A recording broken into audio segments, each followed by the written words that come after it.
আল্লাহ তিলাওয়াতে আমার মন লাগিয়ে দাও। আলহামদুলিল্লাহি রাব্বিল আলামিন ওয়াসসালাতু ওয়াসসালামু আলা সাইয়্যিদিল মুরসালিন আম্মা বা'দ ফাআউযু বিল্লাহি মিনাশ শাইতানির রাজীম বিসমিল্লাহির রহমানির রহিম ওয়াসসালাতু ওয়াসসালামু আলাইকা ইয়া রাসূলাল্লাহ ওয়া আলা আলিকা ওয়া আসহাবিকা ইয়া হাবিবাল্লাহ ওয়াসসালাতু ওয়াসসালামু আলাইকা ইয়া নাবিয়াল্লাহ ওয়া আলা আলিকা ওয়া আসহাবিকা ইয়া নূরাল্লাহ। প্রিয় মাদ্রাসার দর্শকবৃন্দ, উপস্থিত হয়েছে কোরআন শিখে পড়ুন অনুষ্ঠানের মধ্যে।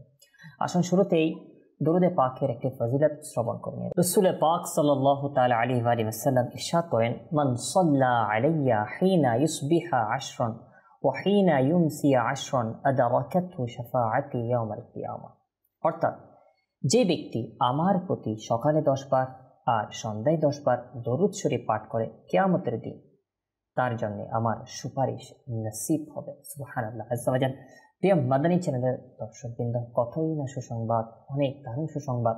যে ব্যক্তি সকাল সন্ধ্যায় 10 বার করে দরুদে পাক পাঠ করে, তো যাদের এখনো দরুদে পাক পাঠ করার অভ্যাস কম, আমি তাদেরকে বলবো কমপক্ষে সকালে সন্ধ্যায় যেন 10 বার করে দরুদ শরীফ পাঠ করার অভ্যাস করেনি। আর এই ফজিলত যে আল্লাহর হাবিবের সুপারিশ যেন এটা নসিব হয়ে যায়, এই আশা রেখে অন্তরে বেশি থেকে বেশি পরিমাণ দরুদ পাক পাঠ করার চেষ্টা করুন। সাল্লু আলাল হাবিব সাল্লাল্লাহু তাআলা আলা মুহাম্মদ সাল্লাল্লাহু তাআলা আলাইহি ওয়া সাল্লাম, সালাতু ওয়া সালামান আলাইকা ইয়া রাসূলুল্লাহ। প্রিয় মাদানী চ্যানেল দর্শকবৃন্দ, কোরআন পাক তিলাওয়াতকারী, কোরআন পাক পাঠকারী, কোরআন পাক যারা শিখে, এদের জন্য অনেক ফজিলত বিভিন্ন হাদিসে পাকে এসেছে। একটি রিওয়ায়াত এভাবে এসেছে, 3 ধরনের লোক কিয়ামতের দিন এক ধরনের সুগন্ধি, কস্তুরী যাকে বলা হয়, এরকম এক ধরনের সুগন্ধি পর্বতের উপর থাকবে। তো এই 3 ধরনের লোক, এদের সম্পর্কে বলা হচ্ছে, এদেরকে যে আল্লাহ তাআলা এমন পর্বতের উপর রাখবে যে পর্বতটা এক প্রকার সুগন্ধময় হবে। আর কথা হচ্ছে, সেই 3 ধরনের ব্যক্তির কোনো ভয় থাকবে না, তাদেরকে আল্লাহ তাআলা এমনভাবে রাখবেন। আর বলা হচ্ছে, সেই 3 ধরনের ব্যক্তির কোনো হিসাব নেওয়া হবে না। আল্লাহু আকবার। এমনকি বাকি লোক যারা, অর্থাৎ অনেক যাদের হিসাব হবে, যাদেরকে আল্লাহ তাআলা বিনা হিসাবে দিবেন, তারা তো আলাদা বিষয়, কিন্তু যাদেরকে হিসাব নেওয়া হবে বলা হচ্ছে, এমনকি লোকেরা হিসাব নিকাশ থেকে অবসর হয়ে যাবে। আর ওই ব্যক্তি যারা 3 ধরনের ব্যক্তি, তাদের কোনো হিসাব নেওয়া হবে না। আল্লাহ আল্লাহ, তারা কোনো পেরেশানির মধ্যেও থাকবে না। তোর মধ্যে এক ধরনের ব্যক্তি হচ্ছে ওই ব্যক্তি যে আল্লাহ তাআলার সন্তুষ্টির জন্য কোরআনে পাক তিলাওয়াত করে আর মানুষের ইমামতি করে, আর সে এতে সন্তুষ্ট। আল্লাহু আকবার। প্রিয় মাদানী দর্শকবৃন্দ, সত্যি এটা অনেক বড় সুসংবাদ আমার জন্য, আপনার জন্য, আমাদের সকলের জন্য। কোরআন পাকের তিলাওয়াত আল্লাহ তাআলার মহব্বতে, আল্লাহ তাআলার সন্তুষ্টির জন্য করেন। আর যখন সম্ভব হয় আল্লাহ তাআলার সন্তুষ্টির জন্য, আপনি যদি কখনো আল্লাহ তাআলা আপনাকে এমন ইলম দান করেছে যার মাধ্যমে আপনি নামাজ এর মাসালা মাসাইল জানেন, সঠিকভাবে কোরআন পাক তিলাওয়াত করতে পারেন, সুযোগ যখন হয় আপনি ইমামতি আল্লাহ তাআলার সন্তুষ্টির জন্য আপনি লোকদেরকে নিয়ে যখনই সম্ভব হয় ইমামতি করতে পারেন, নামাজ পড়াতে পারেন। আর অন্তরে যদি আপনি এরকম ভালো নিয়ত নিয়ে কখনো এটা করেন, আশা করি আল্লাহ তাআলা অবশ্যই এই নিয়ামত দ্বারা আপনাকে ধন্য করবে। নিয়ত যেরকম, ফল সেরকম। আল্লাহ তাআলা এরকম নিয়ামত আমাকে, আপনাকে, আমাদের সকলকে অর্জন করার তৌফিক দান করুন। তো আসুন আর দেরি নয়, কোরআন পাকের তিলাওয়াতের দিকে যাব। প্র্যাকটিক্যাল আমরা তিলাওয়াত এই অনুষ্ঠানের মাধ্যমে আপনাদের নিকট পেশ করে থাকি। আজ সূরা আলে ইমরানের 116 নং আয়াত থেকে পেশ করার চেষ্টা করব। তো চলুন। আউযু বিল্লাহি মিনাশ শাইতানির রাজীম। বিসমিল্লাহির রহমানির রহিম। ইন্নাল্লাযীনা কাফারু লান তুগনিয়া আনহুম আমওয়ালুহুম ওয়ালা আওলাদুহুম মিনাল্লাহি শাইআ ওয়া উলাইকা আসহাবুন নার হুম ফিহা খালিদুন। مثل ما ينفقون في هذه الحياة الدنيا كمثل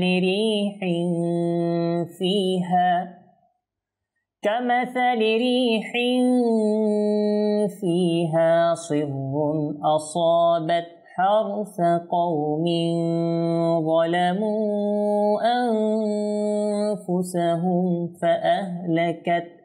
আচ্ছা, ফাআহলাকাত যখন আমরা ওয়াকফ করব, হা যেন এটা সাকিন হয়। আপনি যদি বলেন ফাআহলাকাত, হা বিলকুল উচ্চারণ না হয়, তখন কিন্তু আপনার এটা সঠিক হবে না, ভুল হবে। তো কিভাবে উচ্চারণ করবেন? ফাআহলাকাত, অর্থাৎ লাস্টে হা সাকিন যেন আপনার চলে আসে। ওয়ামা যালামাহুমুল্লাহু ওয়ালাকিন আনফুসাহুম ইয়াযলিমুন। يا أيها الذين آمنوا لا تتخذوا بطانة من دونكم لا يألونكم خبالا ودوا ما عنتم قد بدت البغضاء من أفواههم وما تخفي صدورهم أكبر قد بينا لكم الآيات إن كنتم تعقلون ها أنتم أولئك تحبونهم ولا يحبونكم وتؤمنون بالكتاب كله وإذا لقوكم قالوا آمنا وإذا خلوا عضوا عليكم الأنامل من الغيظ قل موتوا بغيظكم إن الله عليم بذات الصدور إن تمسسكم حسنة تسؤهم وإن تصبكم سيئة يفرحوا بها وإن تصبروا وتتقوا لا يضركم كيدهم شيئا إن الله بما يعملون محيط وإذ غدوت من أهلك تبوئ المؤمنين مقاعد للقتال وإذ غدوت من أهلك تبوئ المؤمنين مقاعد للقتال والله سميع عليم إذ همت طائفتان منكم أن تفشلا والله وليهما وعلى الله فليتوكل المؤمنون ولقد نصركم الله ببدر وأنتم أذلة فاتقوا الله لعلكم تشكرون إذ تقول للمؤمنين ألن يكفيكم أن يمدكم ربكم ب3,000 من الملائكة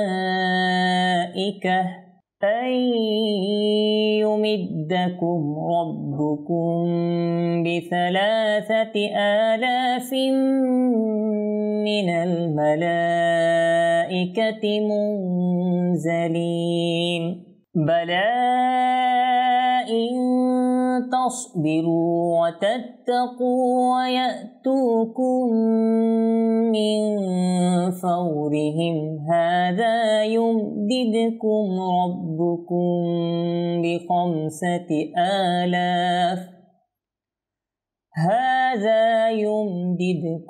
ربكم بخمسة آلاف من الملائكة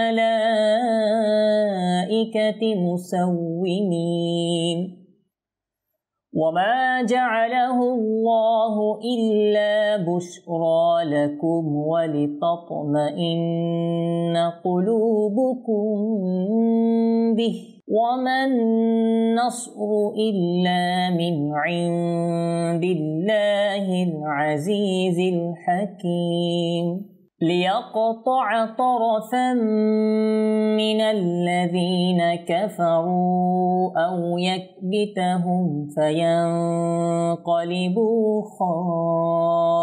خائبين ليس لك من الأمر شيء أو يتوب عليهم أو يعذبهم فإنهم ظالمون ولله ما في السماوات وما في الأرض يغفر لمن يشاء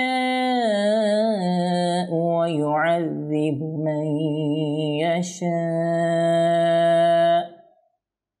والله غفور رحيم يا أيها الذين آمنوا لا تأكلوا الربا أضعافا مضاعفة واتقوا الله لعلكم تفلحون واتقوا النار التي أعدت للكافرين وأطيعوا الله والرسول لعلكم ترحمون وسارعوا إلى مغفرة من ربكم وجنة عرضها السماوات والأرض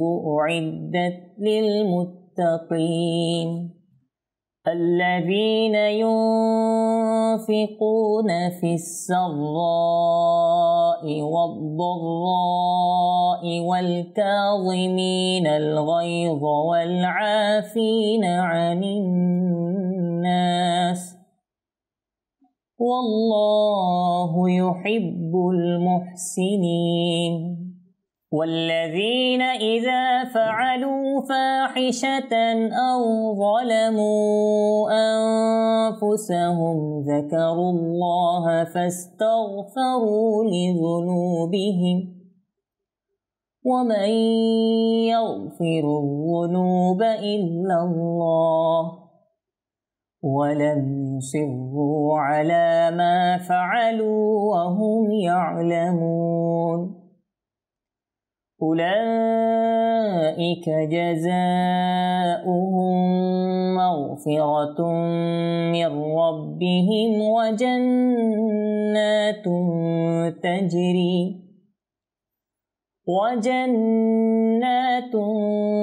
تجري من تحتها الأنهار خالدين فيها ونعم أجر العاملين قد خلت من قبلكم سنن فسيروا في الأرض فانظروا كيف كان عاقبة المكذبين هذا بيان للناس وهدى وموعظة للمتقين ولا تهنوا ولا تحزنوا وأنتم الأعلون إن كنتم مؤمنين إن يمسسكم قرح فقد مس القوم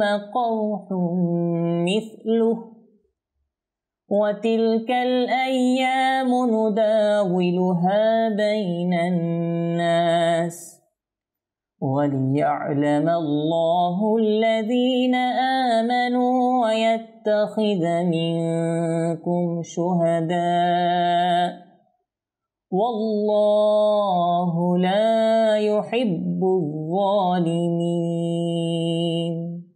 صدق الله العظيم وصدق رسوله النبي الكريم প্রিয় মাদ্রাসা দর্শকবৃন্দ, আলহামদুলিল্লাহ আজ্জা ওয়াজাল দেখতে দেখতে আমরা 140 নং আয়াত পর্যন্ত আপনাদের নিকট পেশ করার চেষ্টা করেছি। তো আমরা চতুর্থ পারায় রয়েছি ইনশাল্লাহ। এভাবে আমরা আস্তে আস্তে সামনের দিকে ইনশাল্লাহ আমরা যাব। তো আপনাদের নিকট অনুরোধ থাকবে, আল্লাহ তাআলা পাক কালাম এর জন্য নিজের সময়কে বের করে কাজে লাগান। আল্লাহ তাআলা পাক কালামের সময় দিন। আর আজ অনেক ফজিলতপূর্ণ একটি হাদিসে পাক আমরা শুনতে পেয়েছি। যারা শুরুতে অবশ্যই ছিলেন তারা শুনেছেন যে যারা কোরআন পাককে মহাব্বত করে তিলাওয়াত করবে আর যাদের আল্লাহ তাআলা তৌফিক দিয়েছে তারা ইমামত করবে আল্লাহ তাআলা সন্তুষ্টির জন্য, তো তাদেরকে কেমন নিয়ামত তারা দান করবে, তাদের কোনো হিসাব হবে না। তাদেরকে সুগন্ধময় একটি পাহাড়ের মধ্যে অবস্থান করার তৌফিক দেবে আর তারা বিনা হিসেবে আল্লাহ তাআলার দয়ার মধ্যে থাকবে। আল্লাহ তো অনুরোধ এটাই করব, আল্লাহ তাআলা পাক কালাম এটাকে মহাব্বত করেন, এটাকে মহাব্বত করে এটার মধ্যে সময় দিন আর এটা তিলাওয়াত করুন। আর সাথে সাথে আল্লাহ তাআলা যদি আপনাকে ইলম দান করে, আপনি যদি ইমামতের মাসালা ইত্যাদি এগুলো জানেন, তাহলে এই হাদিসে পাক যেটা শুনলাম এটার উপরও আমল করার চেষ্টা করেন। আল্লাহ তাআলা আমাকে আপনাকে আল্লাহ তাআলার সন্তুষ্টির মোতাবেক নিজের জীবনকে সাজানোর, আল্লাহ তাআলা পাক কালামকে সময় দেওয়ার সেই তৌফিক দান করুক। আল্লাহ তাআলার সন্তুষ্টি অর্জন করার তৌফিক দান করুক। আমিন বিজাহিন নবিল আমিন সাল্লাল্লাহু তাআলা আলাইহি ওয়া সাল্লাম। সাল্লু আলাল হাবিব সাল্লাল্লাহু তাআলা আলা মুহাম্মদ সাল্লাল্লাহু তাআলা আলাইহি ওয়া সাল্লাম। সালাতান ওয়া সালামান আলাইকা ইয়া রাসূলুল্লাহ। আল্লাহ তিলাওয়াত